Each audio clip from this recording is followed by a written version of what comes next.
कहानी की हेडलाइन है आज, आपके कमाए कमाए हुए चीज़ों से जो सबसे ताकतवर है वो है आशीर्वाद। ये हमेशा आपके काम आएगी। कहानी आज एक ऐसे पिता की है जो ईमानदारी निष्ठा से काम कर रहा था और पूरे सत्य की राह पर चल रहा था। उसे आभास हो गया कि उसकी मृत्यु होने वाली है, तो उन्होंने अपने बेटे को बुलाया, सतपाल को। उन्होंने कहा उससे, बेटा मैं आपको धन दौलत जायदाद तो नहीं दे सकता, मगर आशीर्वाद देके जा रहा हूँ और हरदम आपके साथ रहेगी, और आप मिट्टी को छुओगे ना तो सोना बन जाएगा। तो सतपाल ने सर झुका के उससे आशीर्वाद लिया और कुछ ही क्षणों बाद उसके पिता ने उसकी मृत्यु हो गई। और अब पूरी जवाबदारी सतपाल के ऊपर आ गई, घर की जवाबदारी। तो उन्होंने एक छोटे ठेले से व्यवसाय शुरू किया और वो निरंतर ऐसा आगे बढ़ते गया।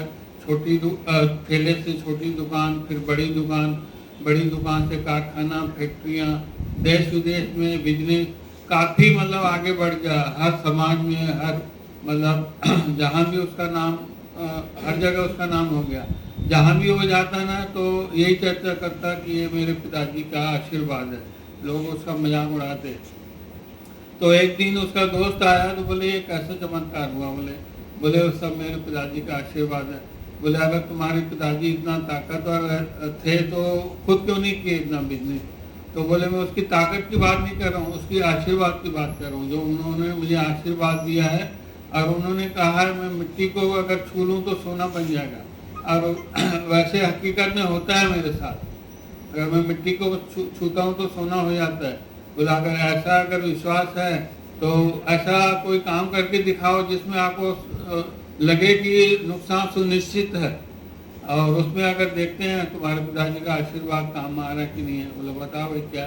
तो उसने पता लगाया कि अफगानिस्तान से लोग आता है एक शहर से, तो यहाँ आके वो 12 गुना रेट में बढ़ जाता है। वहाँ मान लो 100 रुपये से आता है तो यहाँ आके 1200 में बिकता है। तो उसके दोस्त ने कहा है लौंग ले चलो यहाँ से भंडार भर के, और वहाँ तुम बेचो और इसमें कमा के दिखाओ। तो बोले ठीक है, उसको विश्वास था। और वो दोनों चले अफगानिस्तान। उस शहर में जैसे ही समुद्र तट पे पहुँचे तो एक विराट व्यक्ति सफ़ेद पोशाक में एकदम राजा की तरह आ रहा था। पीछे सैनिक हाथ में छन्नी लिए रेती को छान रहे थे। तो सतपाल ने वहाँ से लोगों से पूछा भाई ये क्या हो रहा है? बोले यहाँ का ये सुल्तान है और इसकी अंगूठी खो गई है और इनके जो सिपाही हैं पूरा छन्नी लेके ढूंढ रहे हैं। तो सतपाल उसके सामने गया, नमस्कार किया। बोले मैं आपके राज्य में लौंग का व्यापार करने आया हूँ।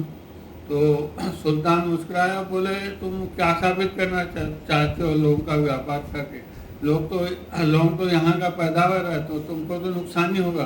बोला नहीं, मेरे पिताजी का आशीर्वाद मेरे साथ है, और उन्होंने कहा है अगर मैं मिट्टी को भी छूँगा ना तो सोना बन जाएगा। बोलते बोलते उन्होंने मिट्टी हाथ में उठा ली।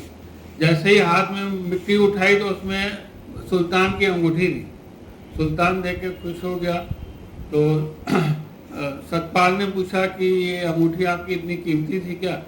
बोले ऐसे शख्स ने मुझे व्यक्ति ने दिए, अगर मैं पूरी जायदाद भी दे दूँ ना मेरे लिए कम है। अगर तुम अभी लौंग का व्यापार करने आए हो ना, कितनी लौंग लाए हो पूरा मैं खरीदूंगा, वो भी तुम्हारी मुंह बोली कीमत पर। वहाँ भी सतपाल के पिताजी का आशीर्वाद काम आया। तो कहानी से हमें ये सीख मिलती है, अगर कोई सत्य आदमी अगर आपको सच्ची निष्ठा से अगर आपको आशीर्वाद दे रहा है तो जरूर खाली नहीं जाएगा, काम आएगा।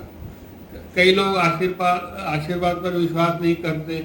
आशीर्वाद लेना जरूरी है, माँ बाप का हो, बड़ों का हो, गुरुजन का हो, या जो कोई आपको अच्छा सिखाता हो, निष्ठा भाव से काम करता हो और आपसे अपेक्षा करता हो कि आप भी वैसा निष्ठा से काम करके दिखाएं।